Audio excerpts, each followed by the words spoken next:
నామానికి మహిమ కలిగిన గాక. మరి ఆంధ్ర క్రైస్తవ కీర్తన పాటల పుస్తకం నుండి 310వ పాట, 310వ పాట పల్లవి.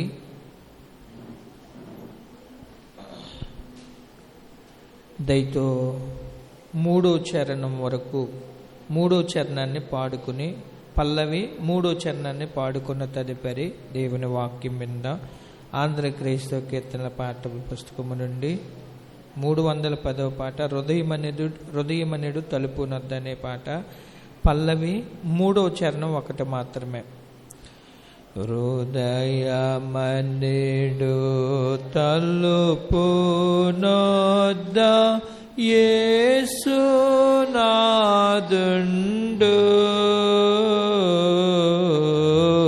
హృదయమనుడు తలుపు నొద్ద యేసు నాదుండు, నిలచి సదయుడగుచు తాటుచుండు సకల విధములను, నిలచి సదయుడగుచు తాటుచుండు సకల విధములను, పరుని బోలి నిలిచున్నాడు పరికించి చూడా, పరుని బోలి నిలుచున్నాడు పరికించి చూడా, నతడు పరుడు కాడు రక్షకుండు ప్రాణ స్నేహితుడు, నతడు పరుడు గాడు రక్షకుండు ప్రాణ స్నేహితుడు, కరుణశీలుండతడు గాను ప్రాణ నాడు, కరుణశీలుండతడు గాన గాచియున్నాడు,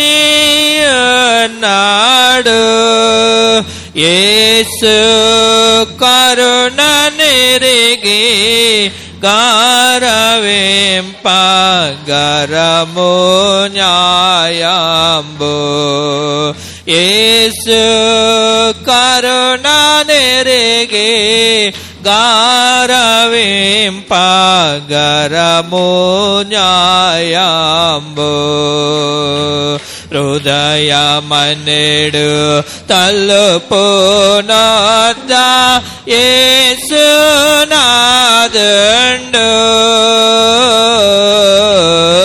హృదయమనుడు తలుపు నొద్ద యేసు నాదుండు, నిలచి సదయుడగుచు తాటుచుండు సకల విధములను, నిలచి సదయుడగుచు తాటుచుండు సకల విధములను, హృదయమనుడు తలుపు నొద్ద యేసు నాదుండు, హృదయమనుడు తలుపు నొద్ద యేసు నాదుండు. దేవుడి నామానికి మహిమ కలిగిన గాక. మరి సమయంలో మన సంఘ పెద్దలు శ్రీ ఏలేటి విఘ్నేశ్వరరావు గారిని ఈ శిలువ ధ్యాన ఆరాధన కొడుకులో దైవవర్తమానం అందించమని కోరినప్పుడు వారు ప్రేమతో అంగీకరించి సిద్ధపడి మన మధ్యకు విచ్చేస్తున్నారు.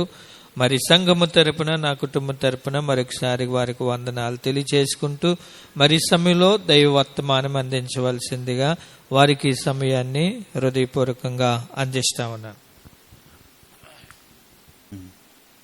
మొదటిగా దేవాదిదేవునికి కృతజ్ఞతలు చేసుకుంటున్నాను. అలాగే సమయం ఇచ్చినటువంటి అయ్యగారికి దేవుని పేరిట వందనాలు, హృదయపూర్వక వందనాలు చెల్లించుకుంటున్నాను. కూడి వచ్చిన మీ సంఘస్థులందరికీ కూడా దేవుని పేరిట వందనాలు చెల్లించుకుంటున్నాను. ఒక చరణం, ఒక పల్లవి, ఒక చరణం పాడి నేను వాక్యంలోకి వెళ్ళిపోదాం. దేవాని దివ్య వాక్యము వివేగమాకు నీయుము, దేవాని దివ్య వాక్యము వివేగమాకు నీయుము. హల్లెలూయా హల్లెలూయా హల్లెలూయా హల్లెలూయా, దేవాని దివ్య వాక్యము వివేగమాకు నీయుము. పాపముతో నిండిన మమ్మో దీపము వంటి వాక్యమే, పాపముతో నిండిన మమ్మో దీపము వంటి వాక్యమే, కల్వరికి నడిపించే కలుషమును తొలగించే, కల్వరిని నడిపించే కలుషమును తొలగించే, మా హృదయమును వెలిగించేను. ఓ మా హృదయమును వెలిగించేను.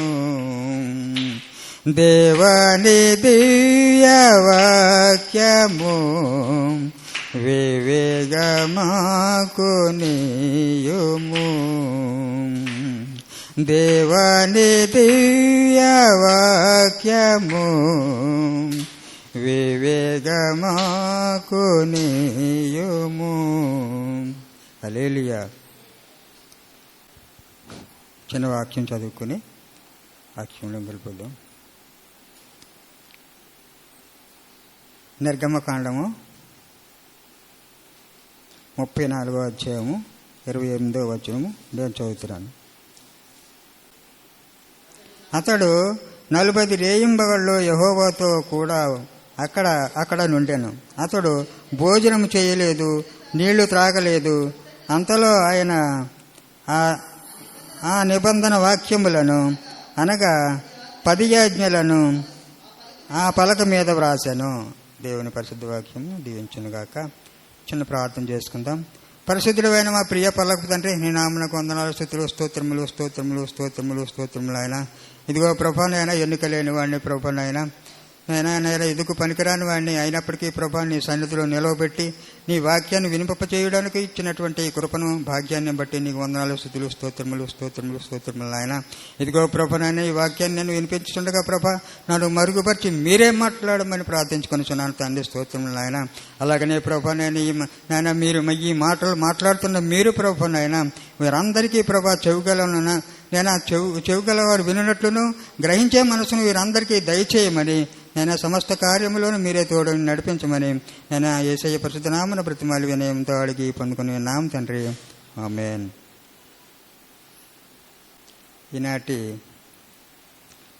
వాక్య భాగము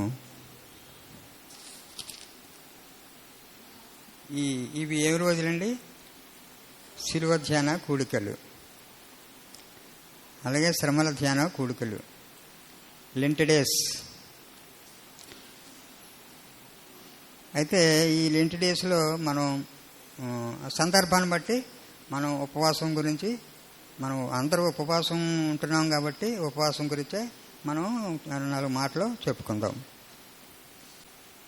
బైబిల్లో 40 రోజుల ఉపవాస ప్రార్థనలు ఉన్నాయి.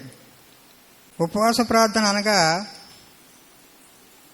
అంటే ఏంటంటే, ఉపవాస ప్రార్థన అనగా దేవునికి దగ్గరగా ఉండడం అన్నమాట. దగ్గరగా ఉండి ఆయనతో సన్నిహితంగా ఉండేటటువంటిది ఈ దినాలు ఉపవాసం. ఉపవాసం అంటే అంటే దగ్గరగా అని అర్థం, వాసము అంటే నివసించుట అని అర్థం. అంటే దేవునికి దగ్గరగా ఉండి మనం నివసించేటువంటి ఈ దినాలన్నమాట. ఇప్పుడు అంటే అందుకనే ఈ 40 రోజులు కూడా ఉపవాసం ఉండి దేవునికి దగ్గరగా ఉండి మనం జీవించే క్రియ అన్నమాట ఇదంతా. అంచేత మనం మరి మీలో ఎంతమంది ఉపవాసం ఉంటున్నారో నాకు తెలియదు, కానీ ఉపవాసం అనేది చాలా ప్రాముఖ్యమైనది. అంటే మరి ఈ 40 రోజుల్లో కూడా మనం ఉపవాసం ఉండి ఖచ్చితంగా మనం ఉపవాసం ఉండి దేవునికి ప్రార్థన చేసినట్లయితే తప్పనిసరిగా మన గృహాల్లో అద్భుత కార్యాలు జరుగుతాయి. 40 రోజులు పూర్తయ్యేటప్పటికి ఖచ్చితంగా దేవుడు మన గృహాల్లో ఏదో ఒక అద్భుత కార్యాన్ని జరిగిస్తాడు. అయితే ఇప్పుడు మరి ఆ విషయం గురించి తర్వాత చెప్దాం. ఇప్పుడు బైబిల్లో మరి ఉపవాసం 40 రోజులు ఉపవాసం చేసిన వాళ్ళు ఇద్దరిని గురించి మీకు చెప్తాను. తర్వాత పాఠ్యాంశం చదివాం కదా, ఆ పాఠ్యాంశం గురించి మూడవదిగా నేను తర్వాత చెప్తాను. అయితే ఆ ఇద్దరు ఎవరంటే ఒకటి మోషే, రెండవది ఏలియా. మోషే సీనాయి పర్వతం మీదకి వెళ్ళాడు. ఎందుకు వెళ్ళాడంటే దేవుడు ఇజ్రాయేలు ప్రజల కోసం 10 ఆజ్ఞలు మరి రాసించారు. ఆ 10 ఆజ్ఞల కొరకు మోషే సీనాయి పర్వతం మీదకి వెళ్ళడం జరిగింది. అక్కడ ఈ మోషే దేవుని ఆత్మతో నింపబడి, అంటే దేవునితో సన్నిహిత సంబంధం కలిగి ఆయనతో ఉండి ఆ 10 ఆజ్ఞలు అంటే 40 రోజులు 40 రేయింబగళ్ళు కూడా ఆయనతో సన్నిహితంగా ఉండి ఆయన మరి ఈ 40 రోజులు కూడా ఆయన యొక్క ఆత్మజ్ఞానంతో నింపబడిన వాడై ఆ 40 రోజులు కూడా అన్నం ముట్టలేదు, నీళ్లు తాగలేదు. అది చూద్దాం. 34 నిర్గమకాండ 34, 28, 29 చూడండి. 28వ వచనం చూడండి. అతడు 40 రేయింబగళ్ళు యెహోవాతో కూడా అక్కడ నుండెను. అతడు భోజనం చేయలేదు, నీళ్లు త్రాగలేదు. అంతలో ఆయన ఆ నిబంధన వాక్యములను అనగా 10 ఆజ్ఞలను ఆ పలకల మీద రాశాను. ఆగాగం చాలు. చూసారా, అక్కడ సీనాయి పర్వతం గురించి, సీనాయి పర్వతం మీదకి వెళ్ళినప్పుడు మరి ఈ మోషే అక్కడ మరి దేవునితో సన్నిహిత సంబంధం ఉండి మరి 40 రాత్రులు 40 పగలు కూడా మరి భోజనం చేయకుండా నీళ్లు తాగకుండా మరి 40 రోజులు ఉన్నాడంటే మరి దేవుని యొక్క మహాశక్తి మరి మోషేలో ఉన్నదనేసి మనం తెలుసుకోవాలి. అయితే మరి 29వ వచనం కూడా ఒకసారి చూద్దాం. 29వ వచనం కూడా చదువు బాబు. మోషే సీనాయి కొండ దిగుచుండగా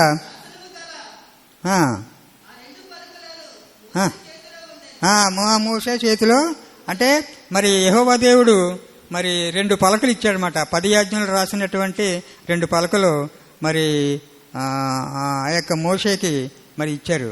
అంచేత ఆ పలకలు తీసుకొచ్చి ఇజ్రాయేల్ ప్రజలకి భోజనం కోసం దేవుడి యొక్క ఏర్పాటై ఉన్నది. అలాగా రెండవ వారు ఎవరంటే ఏలియా. ఏలియా మరి 40 రోజులు ఉపవాసం ఉన్నాడు. 40 రోజులు ఎలా ఉన్నాడంటే ఉపవాసం. ఏలియా ఎవరంటే గొప్ప దైవజనుడు, గొప్ప ప్రవక్త. ఆ ప్రవక్త అందువలన ఆ ఏలియా కూడా 40 రోజులు ఎలా ఉన్నాడంటే మరి 1వ రాజుల గ్రంథం 19వ అధ్యాయము 7, 8, 9 వచనాలు చదువుదాం. అయితే యెహోవా దూత 2వ మారు వచ్చి అతన్ని ముట్టి నీ శక్తికి మించిన ప్రయాణము నీకు సిద్ధమై ఉన్నది కనుక నీవు లేచి భోజనము చేయమని చెప్పినప్పుడు 8వ వచనం, అతడు లేచి భోజనము చేసి ఆ భోజనపు బలము చేత 40 రాత్రింబగళ్ళు ప్రయాణము చేసి దేవుని పర్వతమును దేవుని పర్వతమని పేరు పెట్టబడిన హోరేబునకు వచ్చి అతడ ఉన్న యొక్క గుహలో చేరి బస చేశాను.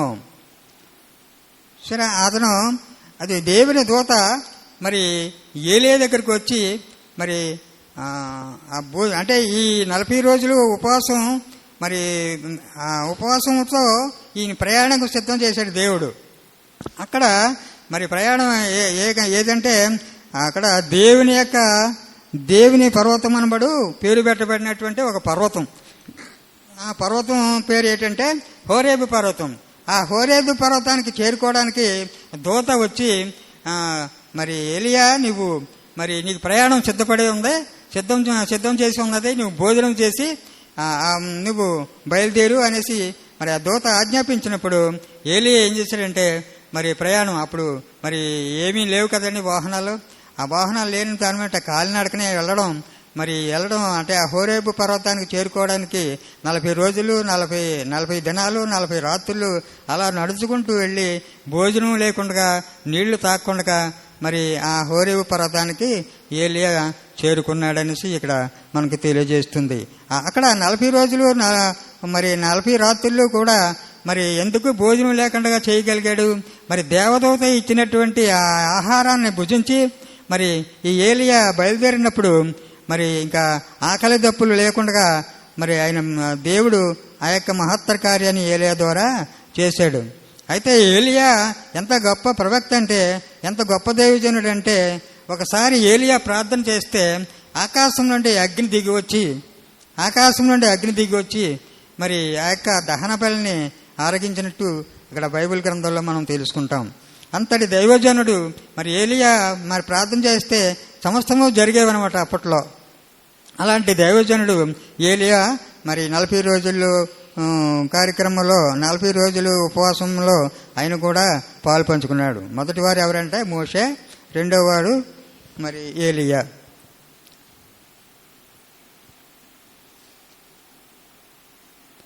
మరి తర్వాత 40 రోజులు ఉపవాసం ఉన్న వారిలో మరి ఎవరంటే మూడవ వ్యక్తి మన తండ్రి అయిన యేసయ్య. అయితే అసలు విషయం ఏంటంటే మరి దేవాది దేవుడు మన తండ్రి అయిన యేసయ్య అసలు ఉపవాసం చేయడానికి గల కారణం ఏంటి? ఎందుకు ఉపవాసం చేయవలసి వచ్చింది? దేవాది దేవుడు అయి ఉండి ఆయన ఉపవాసం చేయాల్సి వచ్చిందా? కానీ మరి ఈ విషయాలు మనం తెలుసుకోవాలి.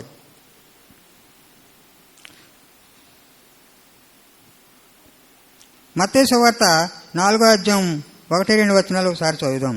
అందుకు యేసు అపవాది చేత అనగా సాతాను చేత శోధింపబడుటకు ఆత్మ వలన అరణ్యమునకు కొనిపోబడెను. 40 దినములు 40 రాత్రులు ఉపవాసం ఉండిన పిమ్మట ఆయన ఆకలి కొనగా. యేసయ్య ఎప్పుడు 40 రాత్రులు. ఇప్పుడు మరి సాతాను ఏం చేసిందంటే మరి చివరి రోజుల్లో అంటే ఉపవాసం ఆఖరి టైంలో 40 రోజులు పూర్తి అవుతున్నాయి అనగా మరి యేసయ్య ఏం చేస్తాడంటే బలహీన పడిపోతున్న సమయం చూసి మరి సాతాను ఏం చేసిందంటే మరి ఆత్మతో కొనిపోబడి చదవండి ఒకసారి. అందుకు యేసు అపవాది అనగా సాతాను చేత శోధింపబడుటకు ఆత్మ వలన అరణ్యమునకు కొనిపోబడెను. అది ఆత్మ వలన మరి అరణ్యాకి తీసుకెళ్ళిపోయింది ఈ సాతాను. తీసుకెళ్ళిపోయిన తర్వాత అక్కడ 40 దినములు 40 రాత్రులు ఉపవాసం ఉండిన పిమ్మట ఆయన ఆకలి కొనగా అక్కడ ఆయన 40 రోజులు 40 పగళ్ళు 40 రాత్రులు కూడా ఉపవాసం ఉన్నారన్నమాట. అయితే మరి మత్తయి 4వ అధ్యాయము 7 నుంచి చదివితే మరి ఆ సాతాను చేసినటువంటి యేసుక్రీస్తుని యేసయ్యను మరి ఇబ్బంది పెట్టినటువంటి శోధింపబడినటువంటి అక్కడ అంశములు మనం చూస్తాం. 4వ అధ్యాయం 7వ వచనం కానించే చూద్దాం. ప్రభు అయిన యేసు నీ దేవుడైనా శోధింపబడదని మరి ఒక చోట రాయబడి ఉన్నదని, మిగిలి ఎత్తైన ఒక కొండ మీద ఆయనను తోడుకొని పోయి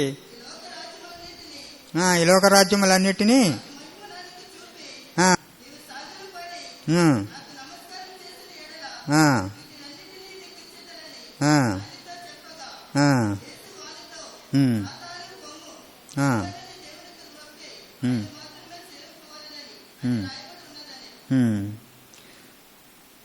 రైట్. అయితేనే మరి సాతాను ఏం చేసిందంటే ఒక ఎత్తైన కొండ మీదకి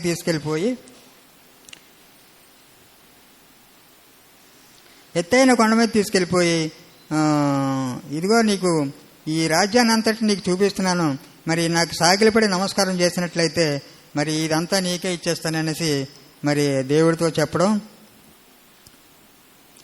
జరిగిందనమాట. అయితే ఇప్పుడు మనకు సందేహం రావచ్చు. ఏమిటంటే మోషేయేలు దేవుని ఆరాధించేవారు కాబట్టి, వారైతే ప్రవక్తలు, వారు దైవజనులు కాబట్టి వారికి ఉపవాసం ఉండి చేయడానికి ఒక అర్హత ఉంటుంది. అయితే మరి దేవాది దేవుడే 40 రోజులు ఉపవాసం ఎందుకు చేశారు? మరి ఆ దేవాది దేవుడు మన పాప పరిహారార్థ నిమిత్తమై అద్వితీయ కుమారుడైన యేసయ్యను మన నరావతారునిగా ఈ లోకానికి పంపించాడు. ఎవరు? దేవాది దేవుడు, తండ్రి అయిన దేవాది దేవుడు తన అద్వితీయ కుమారుని మరి మన పాప పరిహారార్థమై ఆయనను మనకి ఈ లోకానికి పంపించడం జరిగింది. మరి ఆయన ఎందుకు ఉపవాసం ఉండి తండ్రిని ప్రార్థించారు? అందులోనూ అంత సుదీర్ఘకాలం అంటే 40 రోజులు ఉపవాసం చేసి సాతాను చేత శోధింపబడడం ఏంటి? ఆయన్ని ఈ ప్రశ్నలకు మనం సమాధానం తప్పనిసరిగా తెలుసుకోవాలి. యేసయ్య ఈ లోకానికి వచ్చింది మన పాప పరిహారార్థమని, కానీ ఆయన ఒక మనుష్య కుమారునిగా ఈ లోకానికి వచ్చాడు అనే విషయాన్ని మనం గుర్తుపెట్టుకోవాలి. ఆయన ఈ లోకానికి ఎలాగొచ్చాడంటే ఒక మనుష్య కుమారుడిగా ఈ లోకానికి వచ్చాడనే విషయాన్ని మనం గుర్తుపెట్టుకోవాలి. మనుష్య కుమారుడిగా యేసయ్య ఈ లోకానికి వచ్చారు కాబట్టి ఆయన సమస్త విషయంలోనూ ఎలాంటి పాపము చేయకపోయినా మనలాగే అంటే ఒక సాధారణ మనిషిలా సాతాను చేత శోధింపబడ్డాడు.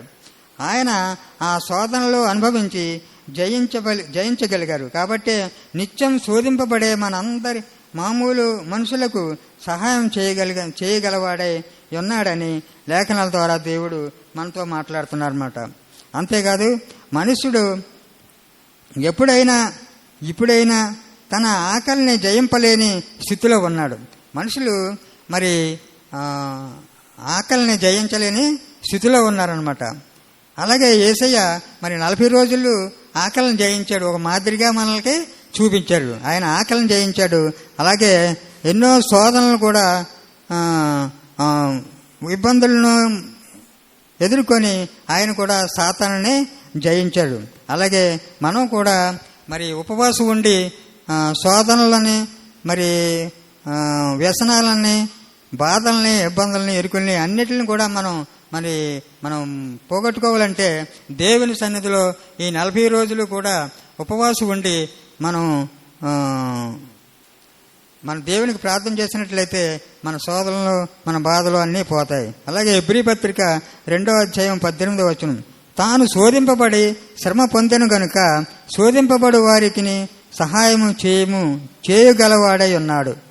శోధింపబడిన వారికి కూడా మరి ఆయన శిలువలో ఎందుకు మరణించాడు, సాతాను చేత ఎందుకు శోధింపబడ్డాడంటే ఆయన మాదిరిగా మనకి చూపించాడు కాబట్టి మరి ఆయన మనకి సహాయం చేయగలవాడై ఉన్నాడనమాట. అందువల్ల దేవుడు తాను మొదటి సాధారణ మనుషునిగా 40 రోజులు ఆకలిని భరించి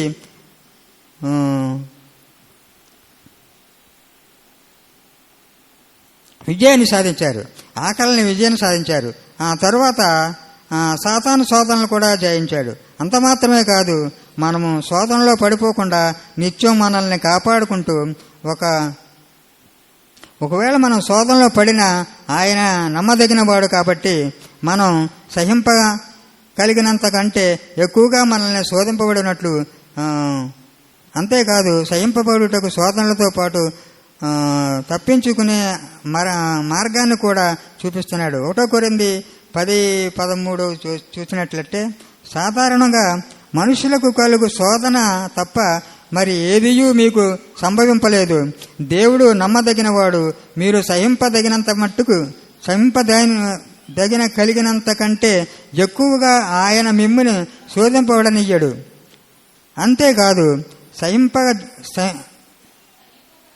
సహింపగలుగుటకు ఆయన శోధనతో కూడా తప్పించుకొను మార్గమును కూడా మనకి కలిగి చేశాడనమాట. ఎందుకంటే ఆయన శిలువలో మన కోసం మరి యాగం చేశాడంటే మనల్ని శ్రమల్లోంచి మరి తప్పించడం కోసమే ఆయన మన కోసం అక్కడ యాగాన్ని చేశాడు, శిలువలో మరణించారు. ఈ మాటలు బట్టి యేసయ్య తన పరిచర్యను ప్రారంభించే ముందుగానే ఉపవాసంతో తండ్రిని ప్రార్థించి ఆకలిని శోధనలను జయించి మనము కూడా ఆ రెండింటినీ జయించడానికి మార్గాన్ని మనకి కూడా ఆయన చూపించారనమాట. బైబిల్లో ఉపవాసం చేసిన ముగ్గురిలో 2 మోషే, ఏలియాను.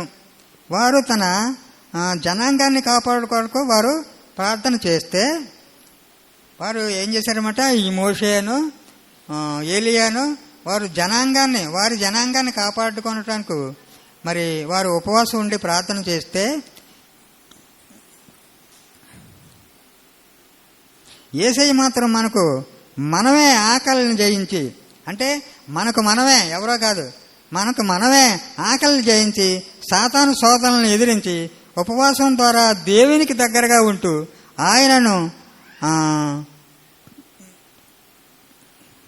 ఆయనను ఆరాధించే మార్గాన్ని మనకు బోధపరిచారు. చూసావా మరి ఆయన శోధనలు ఏంచారు కాబట్టి ఉపవాసం ద్వారా దేవునికి దగ్గరగా ఉండాలని ఆయన ఆరాధించే మార్గాన్ని మనకు బోధపరిచారనమాట. అందువల్లనే దేవుని జనాంగమైన క్రైస్తవులు వారికి తోసిన రీతిలో వారు ఉపవాసం ఉంటూ దేవుణ్ణి మరి ఆరాధిస్తున్నారు, దేవునికి దగ్గరగా ఉంటూ జీవిస్తున్నారు. కాబట్టి మనం కూడా ఈ 40 రోజులు ఉపవాసం ఉండి దేవునికి దగ్గరగా ఉండి ప్రార్థన చేస్తే దేవుడు శోధనలను, బాధలను, ఇబ్బందులను తీసివేసి మన గృహాల్లో అద్భుత కార్యాలు, ఈ 40 రోజులు ముగిసేలోపు దేవుడు మన గృహాల్లో అద్భుత కార్యాలు జరిగిస్తారని నమ్మకయించి ప్రార్థన చేసి మనం దేవుణ్ణి ఆరాధిద్దాం. ఈ చిన్న వాక్యము దేవుడు దీవించునుగాక. సమయించిన దేవజనులకు దేవుని పేరిట మరొకసారి వందనాలు చెల్లించుకుంటున్నాను.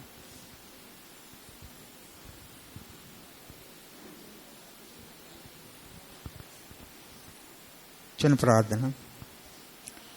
పరిశుద్ధుడైన మా ప్రియ పలుకు తండ్రి, నీ నామమునకు వందనాలు, స్తుతులు, స్తోత్రములు ఆయన. ఇదిగో ప్రభా, ఇంతవరకు ప్రభా నీ సన్నిధిలో ప్రభా నీ వాక్యాన్ని బోధించడానికి ఇచ్చినటువంటి కృపను బట్టి నీకు వందనాలు, స్తుతులు, స్తోత్రములు ఆయన.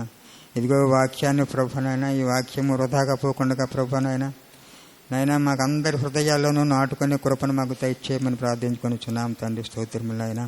ఈ వాక్యం ద్వారా మేము జీవించే కృపను మాకు దయచేయమని ప్రార్థించుకొని చున్నాం తండ్రి. స్తోత్రములు ఆయన. ఈ 40 రోజులు ఉపవాస ప్రార్థన మేము ఎలా చేయాలో, ఎందుకు చేయాలో మాకు నేర్పించారు ప్రభునాయన. నీకు వందనాలు, స్తుతులు, స్తోత్రములు ఆయన. ఈ 40 రోజుల్లోనూ, 40 దినాల్లోనూ ప్రభునాయన మా గృహాల్లో మంచి అద్భుత కార్యాలను జరిగించమని ప్రార్థించుకొని చున్నాను తండ్రి. స్తోత్రములు ఆయన. ప్రతి గృహాల్లోనూ ప్రభునాయన ఏదో అవసరత ఉంటుంది ప్రభా, ఏదో ఇబ్బంది ఉంటుంది ప్రభా. అయినా ఇరుకులు ఇబ్బందులు ఉంటాయి ప్రభా నాయన. ఎన్నో సమస్యలతో బాధపడుతున్నవారు ప్రభా నాయన, ఎన్నో అనారోగ్యంతో ఉన్నవారు ప్రభా నాయన, వారి నాయన ముట్టి స్వస్థపరచండి ప్రభా నాయన. వారి గృహాలన్నిటిలోనూ కూడా మీరే ఉండి నాయన ఆ యొక్క నాయన ఉపవాస ప్రార్థనలన్నింటినీ ప్రభా జయప్రదంగా జరిగించమని ప్రార్థించుకుంటూ నాయన సమస్త ఘనత మహిమ ప్రభావాలు మీకు ఆరోపించుకుంటూ అతి శక్తిమంతుడైన యేసయ్య పరిశుద్ధ నామమున బ్రతిమాలి వినయంతో అడిగి పొందుకునే నామ తండ్రి. ఆమేన్. Thank you sir.